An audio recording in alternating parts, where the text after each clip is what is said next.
समस्त एमसीएल के सभी वर्गों के ठेकेदार का कार्य अनिश्चित काल के लिए बंद रहेगा। एमसीएल के शोषण नियम के विरुद्ध में ठेकेदार संघ ने आह्वान दिया है कि सभी वर्गों के ठेकेदार भाइयों को निवेदन किया जा रहा है कि इस महा आंदोलन को सहयोग करे और सफल बनाए।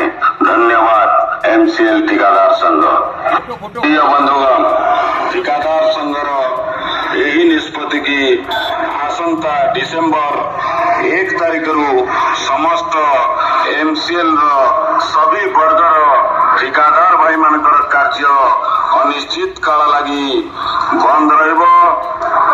एमसीएल शोषण नियम विरुद्ध ठेकेदार संघ आह्वान देछि कि सबू ठेकेदार भाई माने निवेदन करा जाउछि आपण माने एही महा आंदोलन रे शामिल हुअन्तु, सहयोग करन्तु और सफल बनान्तु। धन्यवाद। ठेकेदार संघ।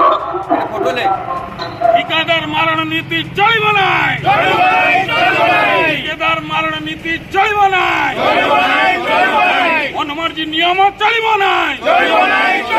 ठेकेदार संघ जिंदाबाद, ठेकेदार संघ जिंदाबाद।